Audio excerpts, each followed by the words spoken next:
So, hello guys. Hello mga sisi. So, update tayo sa ating mga succulents sa ating garden. So, ipakita ko sila sa inyo.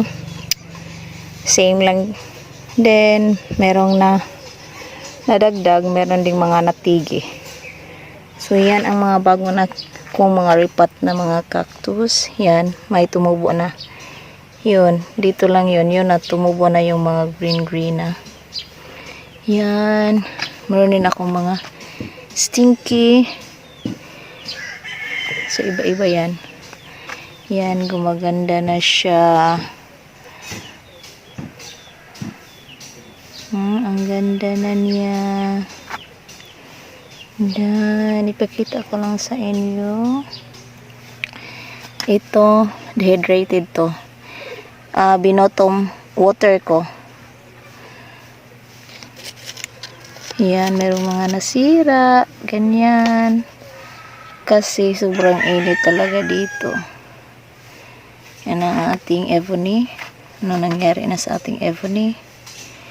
Yan ang ating mga succulent na matagal na sa atin. Yan. Ito. Yan ang pinakamaganda.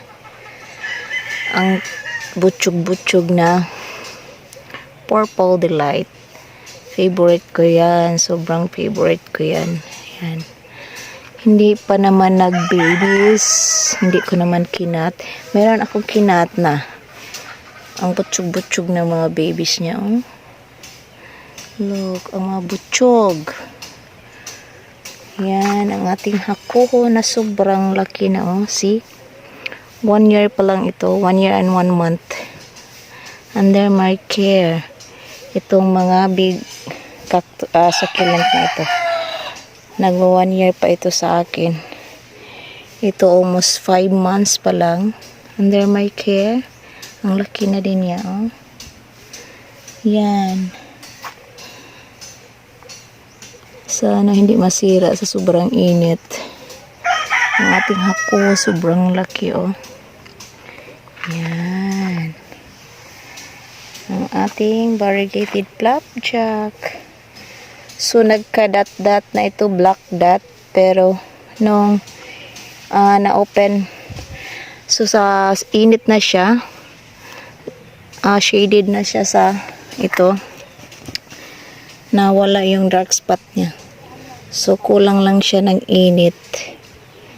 So, kailangan niya ng init para mag-color siya. O, see? Ang ganda ng kanyang kulay. Yan ang ating mga big cactus. Yan. Grabe ang init na dito sa aking greenhouse, guys. Yan. So, ipakita ko lang sa inyo ang aking mga big succulent. Yan. Yan siya. Update lang tayo kasi wala pa akong magawa dito sa aking greenhouse kasi ang sobrang init. Grabe yan. Yan ang ating Red Ives na crested. Grabe ang lush na niya. Yan. So diniligan ko sila kahapon. Yan, dry na ang leaves niya kasi ang sobrang init talaga. And then, ito yung mga bago kong tanim yan. Yung nakahilerang ganyan. Bago ko silang tanim. Ang ating dalawang madiba. So, yan ang ating big madiba. Oh. Stable na yan. Nagkukulay na din. Yan. Ang ating madiba. Ang ating pink champagne is nasira. Hindi ko alam kung ano nangyari sa kanya. Niripat ko na yan. And then dito naman tayo. Parang may tubig pa. Yan ang ating Black Prince. Nasira ito. Kailangan ko itong iripat yung mga babies niya. Yan. Yan sila. Okay naman. Nasob na marami lang mga dahon na nahuhulog. or na nagmashi. Hindi ko alam kung bakit. Ito parang nagmashi siya. Ito parang may nangyaring masama dito. I-check natin yan. Parang mayroong nangyari sa stem niya. So, ikakat natin yan. Ito, bago din to. Ang ganda niya. Ito si Latte Rose. Yan. Nagpipink na ang kanyang dahon. Stable na din to. Ito din. Ang ganda niya. Ang tawag nito. Si Solomon. Yan. Big Solomon yan. Yan. Si Icy Green. O Green Ice. Pinaligtad ko. Dalawa. Yan. Itong beltana. Ang dami ko nang napropagate nito. Ito. Yung ating beltana na naglalash na din. Yan o. Dalawang pots ng beltana. Ang bilis lang nitong padamihin. Ang bilis lang nitong i-propagate. Yan ang ating variegated na hindi ko na alam. Ito din ay si Madiba na hindi natin alam bakit hindi siya tumubo. Ang Madiba na yan. Yan, nagpipink na yan. Yan, lumaki na to. Ang ating mga Mendoza, Marini at saka ano yung isa? Ito mo mga damo. Ito ang ating mga Huartea area ito. Meron ako dito isang bonsil. Look guys, ang laki ng bonsil ko. Nabili ko lang ito ng 150 sa plant fair sa ICM. Ito, ang ganda na niya. Kasama noon sa aking white cactus doon. Yan, white cactus. Yan. Kasama sila. At ito ang ating mga Huartea. Ang gaganda na. Ang lulusog-lusog kasi maulanan sila dito. Ang ating heart variegated variegated string of heart. Yan. Akala ko namatay na siya. Pero nabuhay pala. Yan. Ang ating another gymno. So, ito ang mga gymno ko na una kong napots o una kong nabili. Ito, mag 1 year na to sa akin. Ganito lang sila kalit. Ito ang sinasabi ko sa inyo. May roots siyang maliit, pero hindi rin siya lumaki. Kulubot pa rin. Bala ko itong water therapy. Baka ganun. Meron na siyang mga new roots, oh. Yan, hindi nag-focus. Yan. Meron na siyang roots yung mga puti-puti. Pero hindi pa rin siya lumaki. Ito, ganyan din siya. Ganyan. Pero naka-recover yan. Lumaki na siya. Yan. Ang ganda na nila. Yan.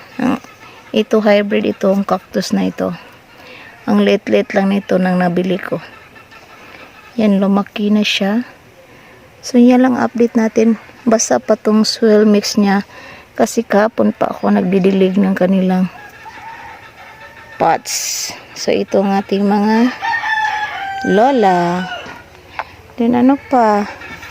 So, wala naman tayo. Meron tayo dyan. Yung mga propagation natin. So, yan lang guys. At ito rin. Propagation ko. Minex ko si Mendoza, Marini at saka si yung mataba. Nakalimutan kong names. Yan. So, magdilig din tayo ng aking grapes. So, 5 puno lang itong grapes ko. Pero, kailangan ko silang alagaan para maparami natin. Yan, ang mga grapes, common grapes lang yan guys, yung mabubuhay sa atin sa lowland. Hindi pa mga o 1 year pa ito, so hindi ko pa sila napabunga kasi hindi ko pa sila na pruning. So bala ko silang i-pruning by January or December or February. Dong mga months na yon, i-propagate ko sila, i-pruning ko sila para naman makabunga na sila kahit konti. 5 puno lang ito guys. So binili ko yan siya Shopee, so stick lang yang dumating sa akin. So ako na ang nagpatubo, and then ini pots ko. Then pagkatapos ng yung lumaki na ang kanyang tubo, so nilagay ko sa lupa. Yan, sa kailangan talaga silang diligan. Yung banana ko naglilinis o nagwawalis sa paligid.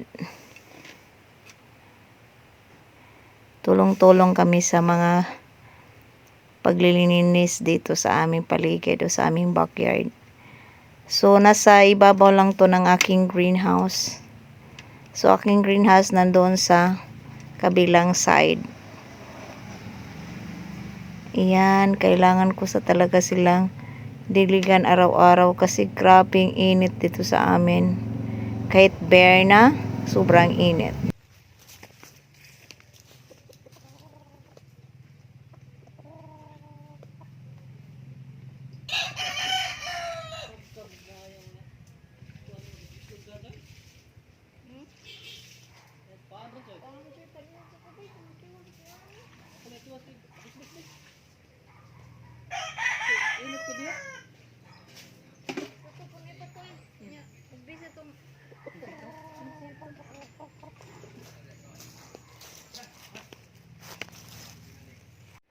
So thank you for watching, and don't forget to like and share my video, and sino pang hindi pa nakapag-subscribe my channel, please subscribe my channel, Inday-Nanette Vlog, and i-click na din ang ang notification bell para ma-notify kayo sa aking mga bagong upload na video. Thank you for watching guys. Bye bye.